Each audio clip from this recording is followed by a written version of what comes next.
guests joining us from Northwell Health to give us some perspective on workforce safety as we are really, many of us, starting to re-enter the workplace. It's been a very interesting few months process talking about how it will work, how it will go, what do we need to do as the real estate industry to be successful in this back to work strategy. And these guys are specialists who are, I believe, have been really consulting for a lot of building owners, tenants, folks in the real estate space about the standards of safety, not just from a physical aspect, but from a workforce standpoint. So if you guys don't mind, please introduce yourselves one by one. Joe, we'll start with you, then Adrian, then Evan, and we'll take it from there. Thank you, Marielle, and thank you, DisruptCRE members. Very excited to have this opportunity to discuss with you something that's been very important with us. My name, as Marielle said, is Joe Malloy. I'm the Vice President for Workforce Safety at Northwell Health. Northwell is the 14th largest health system in the country, largest private employer in the state of New York. We have 77,000 employees, 850 ambulatory locations, more than 25 commercial locations where we have our support staff where they do their work, although at this current moment in time, the vast majority of them are working from home. We are excited to be here, and we hope that we have some very interesting and exciting information to share with you. We're always available for questions and to help. So I'm going to pass it over to Evan. Evan, you're up. All right. So good morning, everyone. My name is Evan Russo, and I am the Director of Industrial Hygiene at Northwell Health. Been with Northwell Health for 5 years, but I have close to 20 years of experience within the safety and industrial hygiene field. I am a certified industrial hygienist, certified safety professional, and OSHA 1030 hour construction industry trainer. Besides in the healthcare field, I've also been in the I've also worked in academia and in the chemical industry. And many moons ago, I was in the U.S. Army and U.S. Army Reserves, more than 20 years ago. So that's so thank you very much. And I'm very excited to be here this morning to discuss safety and industrial hygiene as it relates to COVID-19. Thanks, Evan. You're welcome. Adrian. Great. Good morning, everybody. Good morning. My name is Adrian Drohomarecki. I'm the Director of Employee Safety and Prevention. Very excited to be here and discuss this such an important topic with everybody today. I've been at Northwell Health now going on 6 years. My responsibilities includes OSHA compliance, everything that has to do with OSHA, anything and everything, and also big piece is workplace violence. Unfortunately, that has become a very relevant topic both in the workplace and in society as well. So those are two of my real critical charges. My background is industrial engineering. I have been in many sectors. I've been in safety for about 25 years. Johnson & Johnson. I've been at New York Presbyterian Hospital as well, and also JP Morgan Chase. So I've had some background in the financial sector, which was interesting and fun. And I have multiple certifications in safety. And for those that are familiar with process improvement, I'm also a Six Sigma Master Black Belt. Wow. Not the karate type. Wow. I mean, all three of you have very different, very unique jobs. And so, Adrian, let's start with you. Can you tell us about normally before COVID, what was the nature of your job? And then maybe tell us a little bit about how it's changed in the last few months. Sure, absolutely. Well, again, one of my charges is the OSHA compliance program. And compared to industry, we saw that healthcare, they focused a lot more on Joint Commission, Department of Health, rightfully so. So one of my programs that I developed was the OSHA compliance program policy, working with the high-risk groups, particularly engineering facilities where you see more of that typical industrial safety work, coming up with different documentations, programs, templates, templates, training to really help them get up to speed. We were unfortunately seeing some significant injuries that we had to report to Osha, and some hospitalizations that were not as significant, but we still had to report those. So a lot of also interactions in terms of reporting injuries, complaints, investigations, and really not certain. I have to say myself, I wasn't certain what was going to happen during this time. And unfortunately, I think about the second week working from home and in this COVID time, I found out pretty quickly that we first started with many complaints. That was sort of the big piece. We had unions also agitating their members to complain to OSHA, very broad-based complaints that there was no true COVID program, no real protective, personal protective gear for the staff. And then I saw a bit of a switch when we started to go into reusing PPE, that there was a panic and there were many complaints that were being made about not having enough PPE. What staff was not necessarily understanding is it's not that there was a shortage, but we wanted to ensure that we had that stockpile. And by doing that, we follow certain guidelines that were sanctioned by CDC. OSHA also ruled on the reuse that was okay, following, again, certain protocols. That was okay. So that was sort of the second blip of complaints. And unfortunately, very, very sad, very upsetting part of the job is that we've had some passings due to COVID, our employees, and having to do those investigations, which really is a new world, not only for us, but for OSHA as well. We're all sort of in this new reality together. And interestingly enough, and I'm sure everyone's heard on the press about healthcare, the nurses, everything that's been in the news, OSHA's become so inundated in New York City, Queens, Long Island, that we're actually having some of our OSHA interactions being done with different OSHA offices across the U.S., St. Louis, Pittsburgh. So very, very interesting how things have turned. Yeah, and I think, it's in the built environment in commercial real estate, there isn't very much of an underlying standard for buildings to return safely, whether it's back to work, whether it's in, shopping, restaurants, education is a big one, schools. And so I think it's very interesting to hear from you guys through your lens, how we can tackle this. And Evan, approaching you with what you do, industrial hygiene. I mean, I've been working in commercial real estate for a while now, and I haven't had very many conversations about this topic. And so I would love it if you could tell us just in general, what is this concept of industrial hygiene? And how has your job been changing over the last few months? And then we'll connect it back to the commercial real estate industry and the built environment. Yeah, so industrial hygiene, it's a subset within the safety field where we anticipate, recognize, and evaluate potential workplace hazards. Now, that hazard could come in many forms. It could come in a physical form, such as noise, trip hazards, or falling hazards. They could come in chemical forms, so your solvents, your paints, your lead, and in the real estate industry, lead and asbestos. You may come across those items, and also biological hazards. So with industrial hygiene, if you remember back in 2015, where New York City had that Legionella outbreak from the cooling towers. So that's where industrial hygiene comes in, because we also play a part in the potential biological hazards. Back in 2015, it was Legionella, but now we have COVID-19. Here we are, 2020. So what we do with industrial hygiene, we attempt to identify what the problem is before what the potential hazard is, and try to put things into place to prevent that hazard from occurring. And we follow something. Is the concept is called the hierarchy of controls. And that hierarchy of controls, starts at the top. The most effective control would be to eliminate the hazard. So if we could eliminate the potential hazard, we don't have to worry it downstream. Right. So, for instance, in real estate, if we notice that we have some damaged asbestos-containing materials, what can we do? Well, we can abate it, eliminating that hazard. It's gone.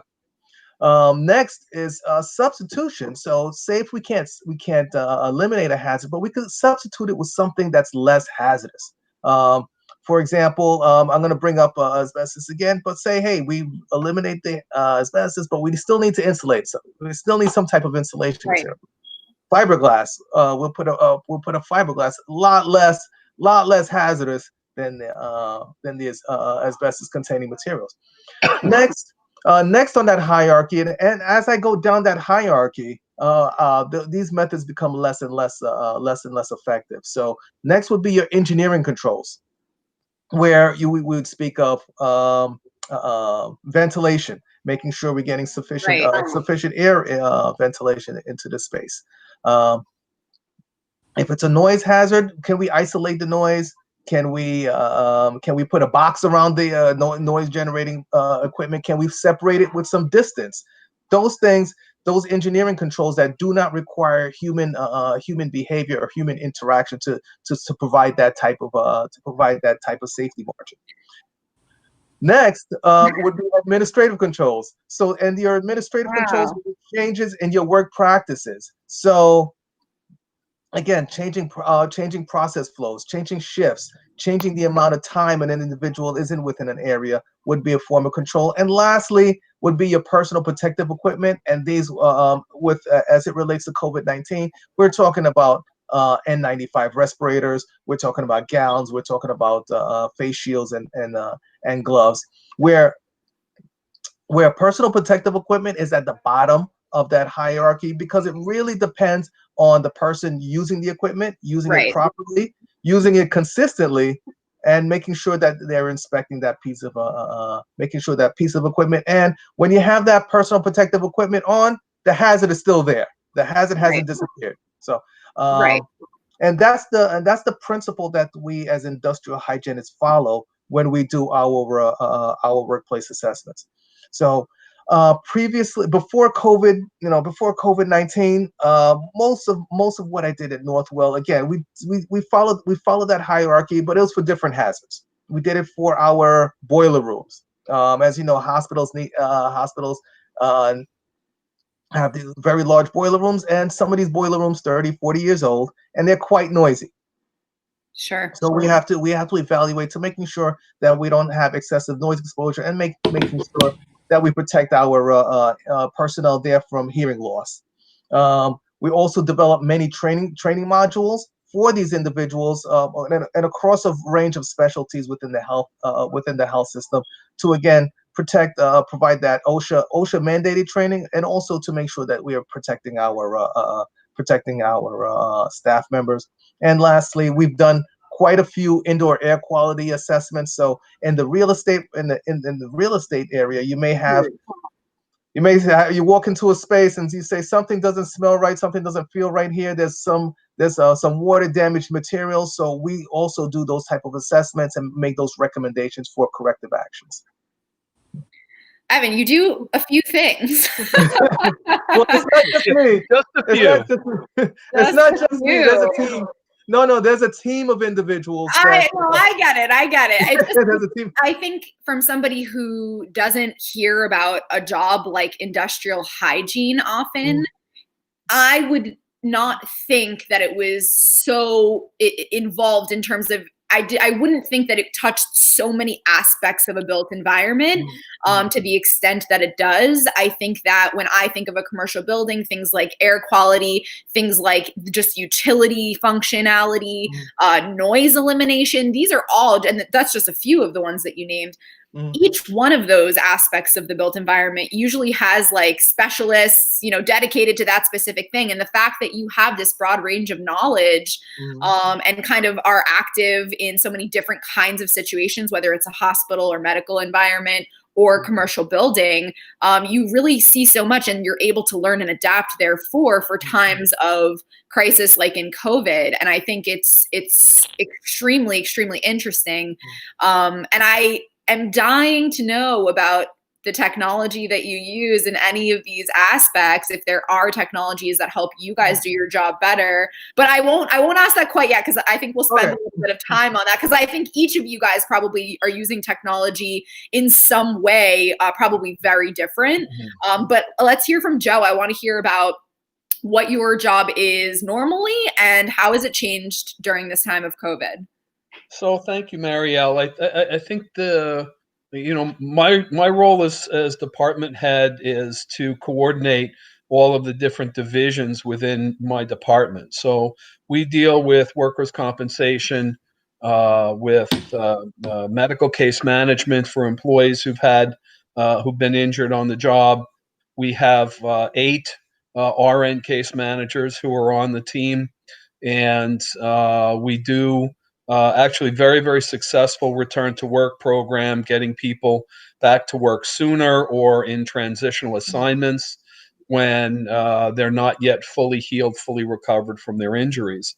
We have Evan in the industrial hygiene focus, Adrian on Osha and policy. As she had mentioned, we did have quite a few fatalities, lower than most other institutions in the New York metro area, which is interesting because Northwell handled over 13,000 COVID cases, which is the most in the entire country, and is actually more than many of the larger health systems in the New York metro area handled combined.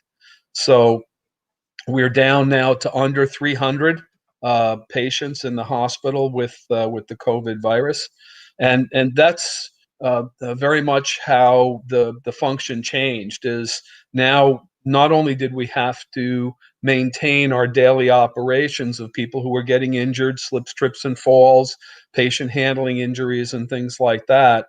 We had to now handle the fatalities and the reporting that goes around that, which is a very difficult and sensitive process to go through, as you can imagine.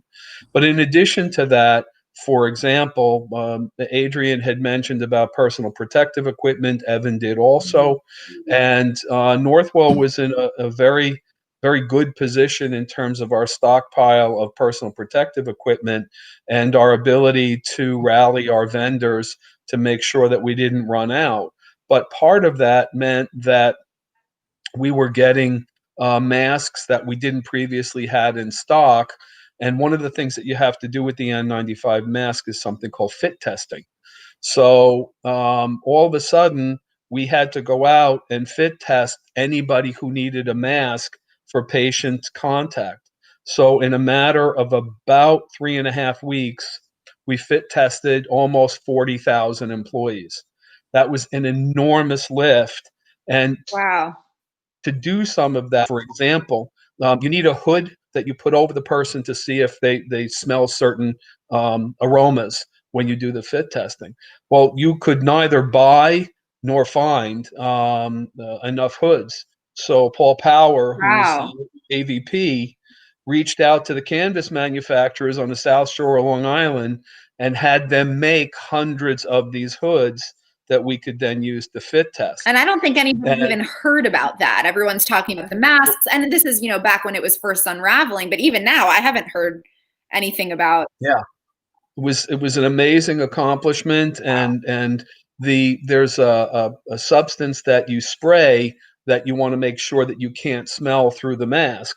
Well, you couldn't buy or get that substance either. So Evan, working with Feinstein, our research institute, we manufactured our own, and that was quite innovative and quite far-reaching. So a lot of what my role was making sure that the workforce safety department helped in all of these other areas. I had 3 nurses and 2 of the administrators in workforce safety work in employee health services, because all of the people who were being exposed to COVID had to report through employee health services, and they were overwhelmed. So it was a matter of being nimble and being available to other departments to help them with some of the expertise that we've built up in the house. So we're we were very fortunate, and I think that a lot of what we did was sort of the wind beneath people's wings. We were sort of in the background, but really helped to move the agenda that allowed Northwell to treat as many patients as we were able to treat. I think you said something, aside from all of those things that I don't hear about. I'm sure many, especially in the real estate industry, we wouldn't know. We wouldn't know unless you know somebody that, kind of works embedded into one of these systems. We just don't even know that all of that is going on outside of knowing that masks and respirators and these are things that, equipment wise are needed and shortages of. But you said something that really resonates with me and that we talk a lot about in commercial real estate. It's this mindset of being willing to adapt when the circumstances really need that. It's the idea of being nimble, flexible, and agile enough to make a move or make a decision when the circumstances around us are calling for that. And I think in real estate, the challenge is traditionally we really hedge long-term bets, right? People, both for investments, for actually the utilities, the infrastructure, the materials that go inside of the building, the design, all of the systems. And so I think it becomes much more challenging in our industry to have that same level of flexibility. But I do feel strongly that half of the battle is perspective. And having the perspective of this is an important, fundamental way of doing business is not building to be done, but building for inevitably a changing kind of life, circumstances, culture around us. The buildings need to adapt with what's happening in our world, in our lives, in our culture, in our societies. So I think that's incredible that you guys were able to step up and accomplish that during a moment of stress. And I can imagine that's one of many times that you guys have had to kind of step up and be agile and figure it out when the circumstances call for it. Yeah, Northwell actually does an extraordinary job with our Office of Emergency Management, and we began preparing for this whole crisis in the beginning of January. And we have an emergency contingent of senior level people, and we all come into a conference room. Everybody's given an update on where we are and what's going on and what's needed. And when we're doing that, what that really helps with is, for example, when Employee Health Services needed some additional bodies, I walked across the room, sat down, and said, listen, I can probably free up 3 of my nurses to help you with this crisis right now. So those decisions are made very quickly and early on. So, the first case in New York, I think, was in the beginning of January, and our Office of Emergency Management was already getting people together. So by the time things started to peak in March, we had been meeting for 6 weeks, 7 weeks already. And it's just emergency preparedness. Well, it's so interesting because I can see a lot of this potentially being blended into a commercial environment on a more ongoing basis. If you're a large portfolio owner, having a team dedicated to emergency response, I can imagine that there is a little bit of that historically already, but certainly not enough. And I can imagine folks like you guys, and you're going to tell me in a second how you've been working with the commercial real estate industry during this time to kind of help usher in some safety standards. But I can imagine down the road, we're going to see more and more of the medical industry combining efforts with, commercial infrastructure owners, tenants. I mean, naturally, these are the public spaces that we're all now thinking to ourselves, can we go back? Can we go back to that? Can we go back to I saw an article about AMC opening movie theaters, and people feel okay about that. So, a lot of places in Las Vegas and just around the country in general starting to open back up. And so how do we feel comfortable, whether it's at our office or just a public space, a venue, any of the above? So tell us, guys, a little bit about how you've been working with the commercial real estate industry so far and kind of what's the approach moving forward.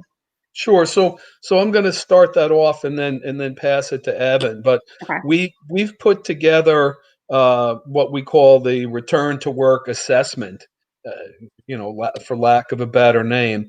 And it's a 75-point assessment that we've been doing in our own locations to make sure that our employees can come back. Now, part of that is most of our office staff is still working remotely, and all of the department heads had to put together a plan that said, okay, starting September 1, how are you going to handle this? Do you need to be in the office? Do you need to have everybody in the office? Do you need to do what we call platooning, where half of the staff comes in,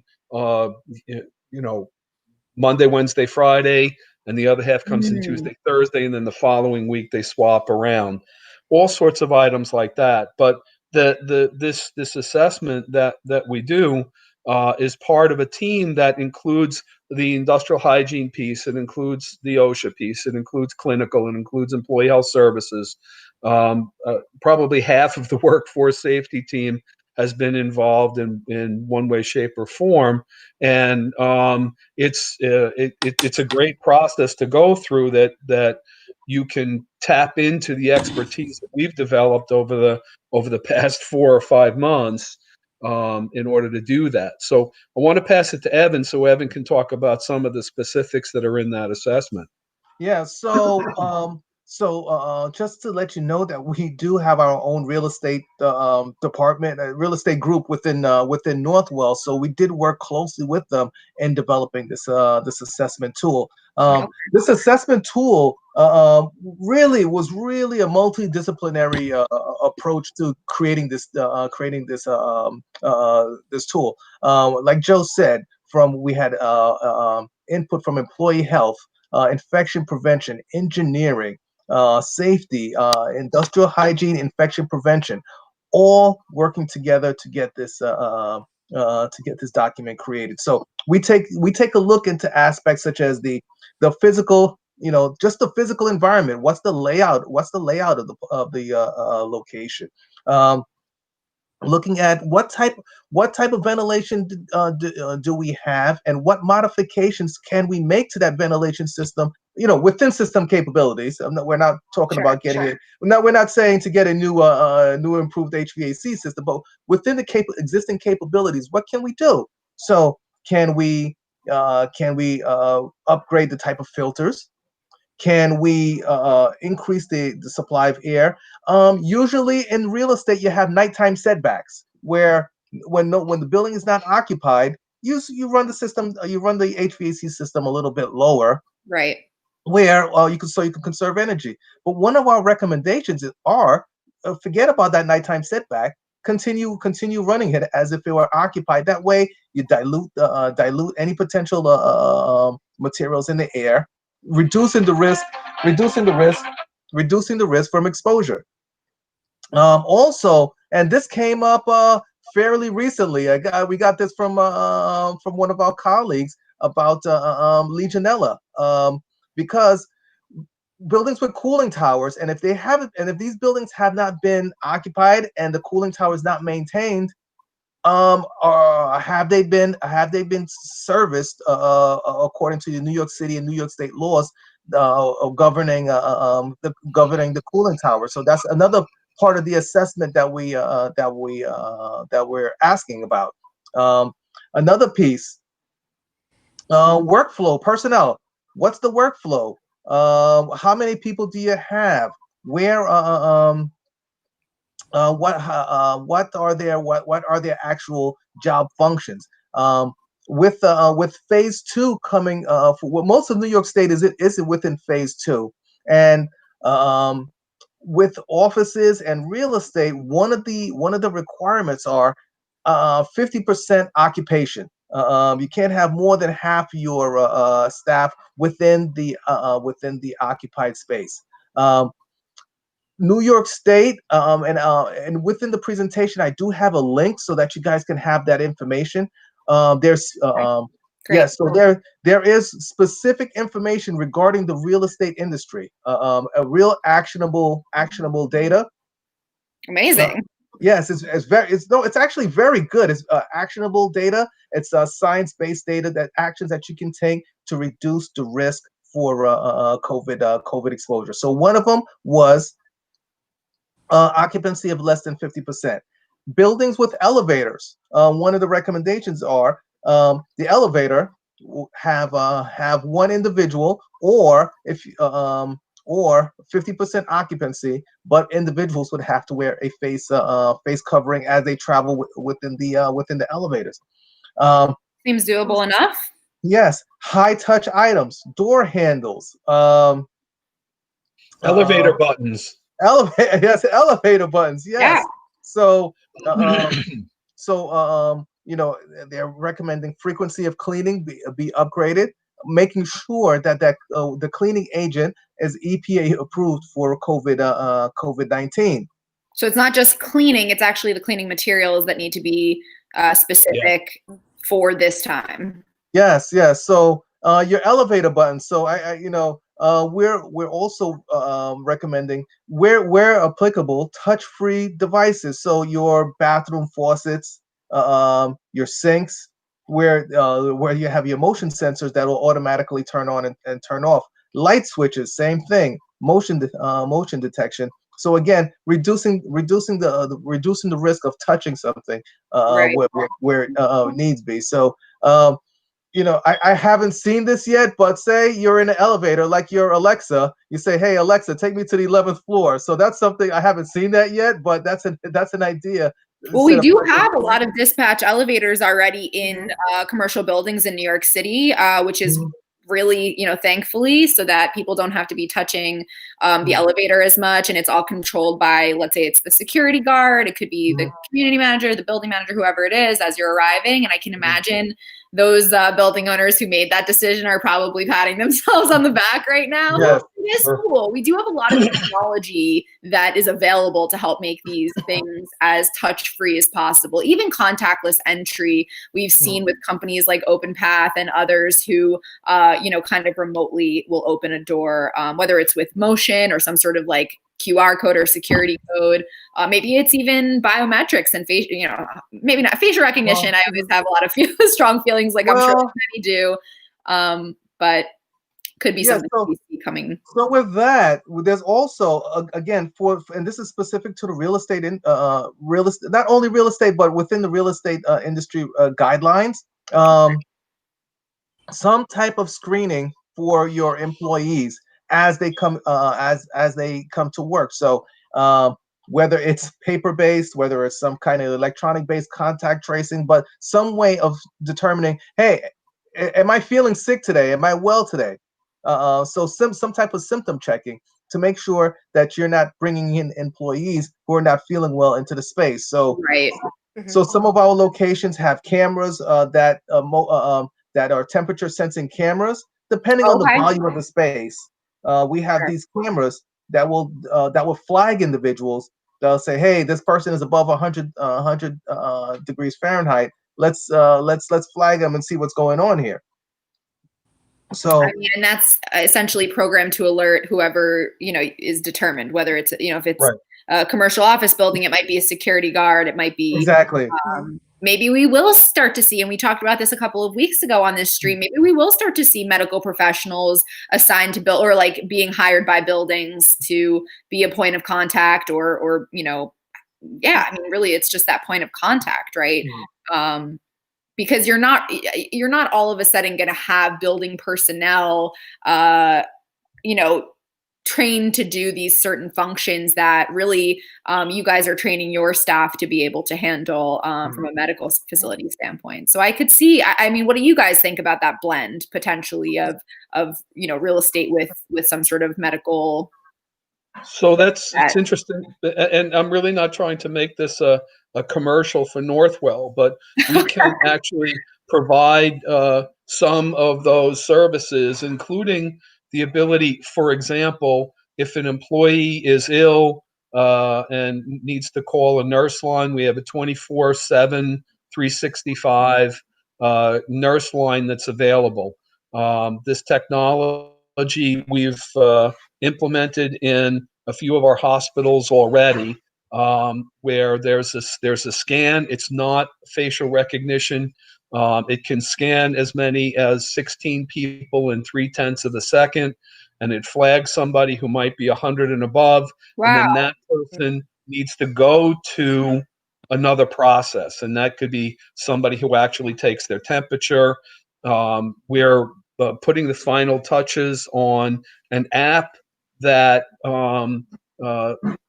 employees would attest that they don't have, for example, right now it used to be 4, it's up to 11 or 12 different potential symptoms of COVID that Wow. you'd have to attest that, no, I don't have any of these, that kind of thing. And then part of it is also policy generation where you're saying, listen, if you're sick, stay home. Right. Nobody wants to take that risk.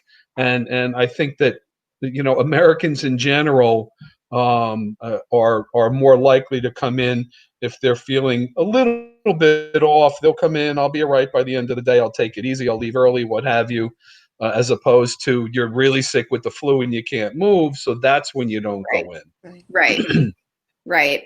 And I think more and more it's going to be, we can implement a lot of these technologies and do the best job that we can as people. And you guys are really the leaders, the strategists, the specialists behind the scenes that are powering a lot of what's going to make this possible to return back to work safely, and just continuing to talk about it, but also providing resources like a nurse line that people can call, and even employers knowing that that's something that they should be helping educate their employees about, making them feel comfortable as much as possible to come back to work. All of those things are true, but then we also know human behavior is human behavior, and it's kind of a wait and see situation to see how people will behave. And then we'll need to further adapt our strategy once we see how it's really playing out. And so I definitely see where you guys are going to be a really needed, strong ally for those commercial building owners and also large tenants, right? Because they're just as responsible a lot of times to help employees feel okay, right? Yep. And feel like it's reasonable to come back into the office, especially if people are commuting and these other aspects of coming into a property, which Long Island, and some of downstate New York and the rest of the state of New York, sure, we can drive there, there's parking, but in New York City, it's going to be especially difficult from a transportation, I think, aspect in making people feel comfortable coming, getting on that train, getting on that bus, parking in a public space. But so going back to the technology, I want to hear about some other aspects that you guys are using technology. It sounds like an app. It sounds like you guys are using thermal cameras, which I'm learning more and more about. The thermal cameras are an amazing tool to eliminate that human contact and get somebody that's traditionally taking temperature individually one by one out of harm's way of having to be in contact with so many people all day, every day, and potentially, getting sick themselves. But I also think what a powerful tool for things like sports stadiums, arenas, venues, music venues, all of those kinds of things where you can actively scan through technology multitudes of people within seconds and not relying on potential of human error to capture every individual. And that's important. That's powerful. That's really important. I think it segues into capturing a lot more information about people on an individual basis, just generally as we're doing things and going into different spaces. And so you guys behind the scenes will be able to kind of whether it's contact tracing or just generally people moving between even states, you guys will have a lot more information about individuals to ultimately be able to help them, which is the goal. Yes. So are there any other technologies that you guys are, even in the last few years, that you're like, this came into our lives and we just can't believe that we never had it, or we're about to be deploying this and it's going to change the game because of XYZ? Well, I'll tell you one other thing that we're in the process of vetting right now is contact tracing technology. Okay. When you think about the purpose of it, many people may use a piece of paper. First off, you don't want so many people signing a piece of paper. But if I come in the morning and I sign in on a piece of paper, you have no idea with whom I've been in touch with during the course of the day. So some of the technology for contact tracing is a fob that you wear, and it doesn't GPS you. It just records when you pass somebody else with a fob. Oh. So then at the end of the day, if Joe Malloy's got COVID, you bring up Joe Malloy's badge number, and it says he was in proximity to these 12 other badges. Well, so that's then very interesting. Yeah. And mostly because I think a big concern with many people, although even though they're concerned, they're going to be okay with it when inevitably facial recognition and cameras and AI and all of this starts really following us around buildings and knowing where we are, and all of these kind of big brother aspects that were challenging for building owners before COVID to get approved, because people didn't want that big brother aspect in their work, especially because mostly people felt like it was there to monitor productivity. Now you reframe the implementation of technology for the sake of public safety, and people are much more willing to accept that, and that's okay. But it's very interesting what you're bringing up, because it doesn't require any facial recognition. It's not a GPS that's following you around the building all day. It's really functioning just for the fact of making sure that you're safe and that when you come in contact to others, we know about it. Yep. That sounds really good to me. I am somebody who's very not concerned, but like I'm very in tune with the fact that when I walk into a public space, you give up some rights to privacy just by being there, and more into as we're entering kind of into this new world. Sure. Hospital is a whole different situation. When you're entering a hospital, especially if you're sick and you have COVID, your information is, you don't have an expectation too much of privacy. It's a matter of public safety for others that you've been in contact with. But going to work is a little bit different. And then Evan has a whole lot of different equipment that he uses in the industrial hygiene arena. Evan, Okay. I approved it, but I have no idea what it is. Tell us all about the tech stack, Evan. So when we do our assessments, yes, we bring certain technologies with us, but the most important, and this is what I feel, the most important technology that we bring with us is a piece of ancient technology, and it's our brains.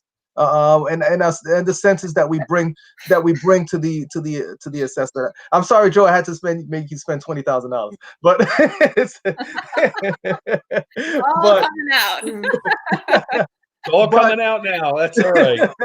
But our senses, our five senses, with our five senses and with experience, you could get half the job done without turning on a piece of equipment. You could walk into a space, you smell, you look, and you feel. No, we're not tasting anything, but we listen. Yeah, we're not tasting anything, but and you listen, and you listen, and you say, "Hey, what could possibly be going on here?" And then we'll use the equipment to confirm our hunches. Sometimes we're right, sometimes we're not so right. But right. I just want to give you a quick example, and this was not this was one of my previous career. I'm walking across the street from one facility to another facility, and I smell something, in the ground, and I had my coworker stop traffic. This was a Con Ed manhole cover. Stop traffic. Got into like I was about to do some push-ups, and it was a natural gas leak. Wow. So just having that, it did not take any equipment. Just having that knowledge and the experience, we were able to quickly call 911, get the fire department there, and then prevent sewer caps from turning into frisbees. So So it's very so it's very important that we use our senses, our experience when we do these assessments. I love that. Yeah. So, but yes, we do have indoor air quality equipment that monitors for carbon dioxide, carbon monoxide, temperature, and humidity, and those are very helpful because they're like indicators to how well the ventilation system is working. We have noise monitoring equipment that we attach to people themselves for their entire shift to see what their noise exposure is. Because some people will say, "Hey, it's loud in here." Well, right. How loud are we talking about? Right. So we have. I'm sorry. Let us help you. Yeah. How loud is it really? So we have those pieces of equipment. We also have equipment to monitor dust, and sometimes we do need specialized equipment that we do not have, and Sure. we don't use frequently. And we have several of our vendors that we'll reach out to for that type of monitoring, and those are specific to certain chemical products that we use within the healthcare industry. So, Marielle, I'd like to just jump in for a second with I think what's a pretty amusing anecdote is we had a location where we had a number of OSHA complaints about air quality and smells in the air and things like that. Okay. And after many, many, many tests, analysis, bringing in outside vendors and all that, it turned out that the inside air was cleaner than the outside air, and it was the outside air that was causing the problem. Wow. So you never know what you encounter there. And I just want to reach out to Adrian for a second and just ask Adrian what kind of technology I'm are wondering you the looking same at? things. And I also want to preface, Adrian, in commercial real estate, we've seen this kind of interesting trend from an employee safety, security, all of these aspects standpoint. We have seen more adoption of technology in this arena. And speculating, I think, and it would make a lot of sense if this were the case, that being able to mitigate risk for employees, for just the building in general, even as the infrastructure as the asset itself, can contribute to insurance rate reductions. Absolutely. For building owners. And I think that is currently what's driving, just like with Evan, utility costs, energy costs, there's so many opportunities for savings from a building owner standpoint when you implement technology to monitor these things, even just air quality technology to see, are these systems working properly? So it's no different from a safety standpoint. So those aspects of the building environment where you can tangibly save dollars because you can qualify or quantify risk or functionality, that's very, I don't want to say trendy right now, but of all times where I've been kind of approaching, the industry with these kinds of technologies, right now is a moment where people are paying attention. So yeah, talk to us. Yeah, absolutely. And I think you hit on a couple of things, and we've been hearing it because one of the big issues, it's an issue for OSHA, it's an issue when safety things come up, is the whole issue of you've got a multi-entity work site. And in particular with leases, with commercial buildings,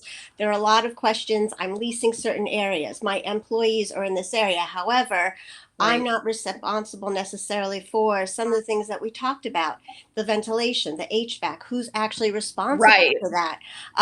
So unfortunately, at times of crisis, this is where you learn who's responsible and what's actually in your contract. Even pre-COVID, if we had an indoor air quality issue, if we had a leak, my office actually had a big leak.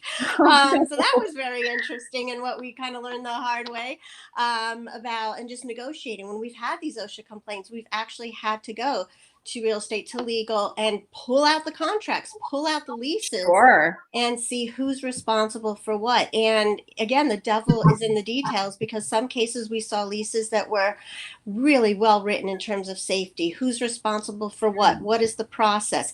In some cases, safety is not in any of the leases whatsoever. And that's really, really critical. You have a lot of finger pointing, who's responsible for who. You're looking at costs, even some things that the medical piece, who actually is going to be that person who's going to stand in the lobby taking temperatures, for example. So all of these things become, just a real beast to really sit down, understand, analyze. And again, coming in from an OSHA perspective, I'm the Debbie Downer with OSHA and the citations and penalties.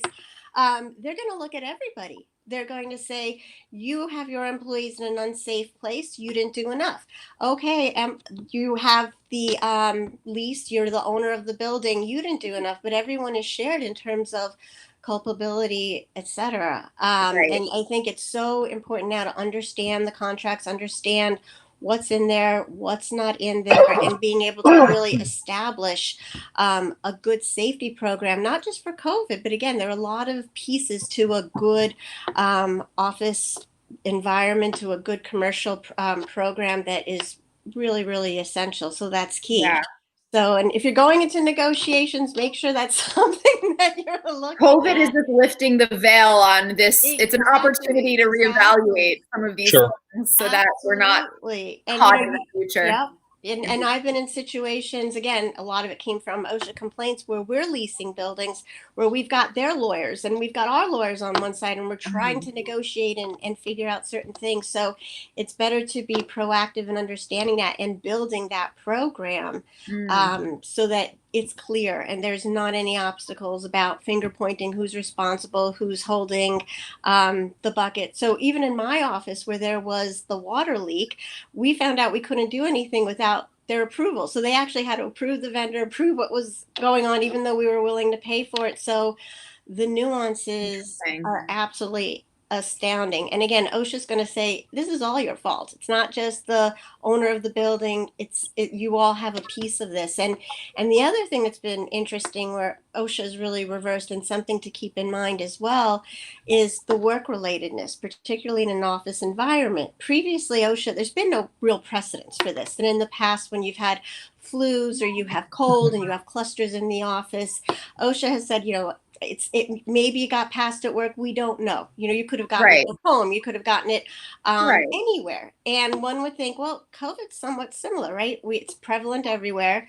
It's hard to say, is it community or work-related exposure?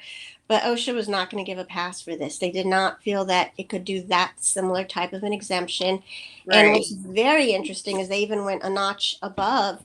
And now they're saying that if there's a cluster, for example, in the office, that would be work-related, which is a very new type of philosophy from OSHA's perspective. So that's also something new and something to keep in mind, that if there's a cluster, you're going to be on the hook for that. So that's as an employer, as tenants. Yes, absolutely. It's not that, the cold came anywhere, the flu came everywhere. You've got the cluster. Something happened in terms of your safety program. So that's very important to keep in mind as well. And it's interesting because a lot of times in the state of New York, commercial building owners, really, they're responsible for it. Absolutely. It really does. This is a whole new kind of era that we're entering into, where really HR departments of big enterprises are taking a lot of they're going to have to take more proactive measures to not be held responsible for some of these kind of work-related incidents that hopefully we can look to prevent. But I think it has to be a partnership between the tenants and landlord, especially like you said, for a multi-tenanted building where you're sharing public spaces and things like that. That's where the building owner comes in. But once you're in that workplace and you're in your work environment, you kind of pass off the responsibility to the tenants themselves. So, and one thing that Northwell's been doing is actually reviewing safety records of the building itself. So I think that's been great. When it's time to actually renew a lease, they'll ask me if there've been OSHA complaints or what's the safety record.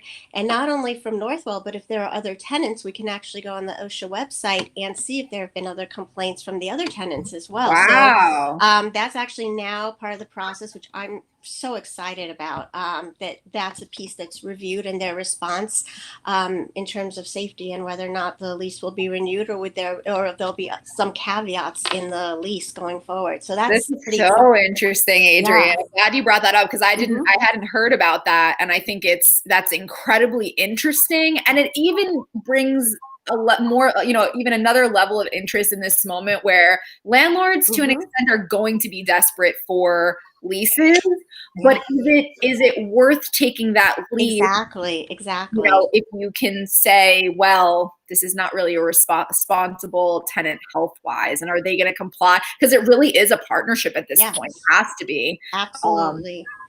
Wow, that's so interesting. Okay, guys, this is the time of the day where I ask you to look out into the future with all of the crystal balls that we obviously have, and make our predictions for either it doesn't have to be predictions. It could be something that you're excited to see play out. Adrian, you just gave us a super, super interesting one. It could be something, Joe, you told us a little bit about technology that you're vetting right now for contact tracing, which I actually, the fob version of that is very, very interesting. Not one that I've heard of. Evan, you gave us so much to think about. But if we're looking out into the future, what gets you excited? What are your predictions? Is there anything kind of optimistic that we can take away now that we're a few months in and kind of starting to think about coming back to, I won't want to say normalcy. It's nothing about this world that we're coming back into is normal. However, it's an opportunity to reimagine. So kind of this new world. So what are we hopeful for? What are we looking at? So I think that there's a lot of the experts and a lot of the evidence is pointing that there's going to be a resurgence in the fall. That combined with flu season is going to really exacerbate the situation with people being in close proximity to each other. Sure. So I would make sure that at the very least, until a vaccine is readily available to many people, that everybody stay diligent and use common sense. That big party that went on in Lake of the Ozarks, where one person had COVID, we just reported a second person had COVID, and there were hundreds and hundreds of people who were inches from each other. That's just the kind of thing that's problematic. And you can see on the West Coast and in the Southwest of the United States, they're already having a resurgence. The ICUs in Arizona are full. They're full, and they're all going through this. So a lot of what Cuomo mandated really allowed us to move forward and bend the curve down to where it's sort of normalized now, that it's the number of patients coming in can be handled and it's not a crisis situation. So I know people are chomping at the bit. I am myself. To get back to old normal, but there's just going to be new normal. Right. And I think that some of this is going to present opportunities for people. This proximity contact tracing fob, you take a look at that and you say, 6 months ago, that was not a big hot item that you needed to know about. And all of a sudden, boom, they're trying to do that. And even thermal cameras. Imagine how important in airports and venues and public spaces. I've never even heard of thermal cameras before the last couple of months. And now it's like, are they making them fast enough? We can only hope. We can only hope. No. Ours multiple companies out there. The ones that we use actually look like a little panda. And they did that on purpose because part of the original methodology was to scan kids on their way into schools and things. No way. And they didn't want them to be scared. Oh my God, so it actually looks like a little panda. That's awesome. I would like the panda-shaped ones to appear in commercial buildings around New York. Just saying, if anybody. There you go. I'm with you. So, Evan, Adrian, I want to, what's your prediction for the future? Oh boy. So back in 2006, the Industrial Hygiene Association had a document called Industrial Hygienist's Role in a Pandemic. And let me tell you, half the things that we've done were not in that text. So so I reached out to I actually happen to know the author of that text. So I reached out to him and says, hey, look, when this is all over, we really need to rewrite this rewrite this text. So I definitely want to be a part of that. Yeah, that's super interesting. I can imagine it's pretty tight-knit group. There are only so many of you guys. Most of you probably know each other, especially if you're good at your job. Exactly. We all know each other one way or another. So funny. And you're exchanging information and trading like best practices and things like that. Is it pretty open, or is it kind of I'm doing this, you're doing that, and let's see kind of what happens? No, it's pretty open. We'll say, hey, I did this and this worked, or we say, hey, we did this and it didn't work well at all. So it's really open on how we exchange information. It sounds like you're almost taken aback by me even asking that question, but in commercial real estate, it's very private. It's very closed off from one building owner to another. This is what I'm doing. This is what you're doing. And like, kind of, we'll see who does it better. But I'm kind of hoping to usher in this new era of we are all in it now for the sake of public safety. And so if something's working really well for one, share. Please share. I think part of that is the Northwell culture. We routinely have outside health systems in to see what our best practices are, and we routinely, prior to this, visited other health systems to see what their best practices were. Going back to the Ebola crisis, Northwell wrote, it's probably 500 or 600 pages long, a complete Ebola response manual that we just made available to the public. Because that's just Northwell's way. It's about raising the bar for everybody. Yeah, that's how it has to be. Especially here in New York, we have access to so much information, so much technology, some of the brightest minds, in the world. And I feel a responsibility to share and help kind of perpetuate information, especially successes, but also just as much failures. We should all be able to learn from those failures. And in commercial buildings, especially on a portfolio level, if you make one bad decision, it has real, implications. These are big. Sure. Not only just the investment in the asset itself, but in each individual system within. If you make one decision for a light bulb that goes into, millions of square feet, it's a hefty price tag that comes along with that. So that lesson learned could potentially save, a lot of pain and money and effort for others. And with you guys in the healthcare system, it really could save lives. So Yep. Any other kind of lasting stuff for the future, stuff you're excited about, stuff that is maybe coming down the pipeline, or should we just share some resources with folks in the comments and let them dive into what we've said already? I hope this just builds a culture. And again, we talk about COVID, but it really just builds, again, like you said, a bigger safety culture when we're looking at commercial buildings, the collaboration between all the different stakeholders, the tenants, the owners. That's so critical. And just public safety, that it becomes a way of life. It's the whole culture in terms of how we approach things. It's not this, we got to do this now, but it's just now ingrained. It's part of what we do for ourselves, for our fellow individuals, our teammates, etc., family members. So to me, that's so important, in that we really look at this as just a continuous process, a continuous improvement process. And it's not that, panic is coming, let's switch the button and put on the panic button, but we're going to be ready for this. Maybe not 100%, but we're going to have our game plan, and we're going to have a phase game plan. And I think, again, just from what I discussed, hopefully too, this is an opportunity to build better programs in terms of commercial real estate, looking at contracts, looking at accountability. So that's a big key, which I think will go a long way. Again, COVID and non-COVID going in the future. Absolutely. And I think you're right. It's a cultural shift. It's a mindset shift. Just as we're all having really human experiences right now, it's an opportunity to bring that kind of human experience back into the world as we're interacting with each other, working, learning, shopping, eating, whatever it is. So I really appreciate all of you so much. Thank you for sharing and your willingness to kind of let me ask you whatever questions I wanted. We didn't even bring up any of the slides, which I know you guys watching usually have trouble seeing because it's a little bit small on YouTube, but we'll share a couple of the links that these guys discussed in the public comments. And is there a place that folks can reach out to Northwell, like their commercial real estate community?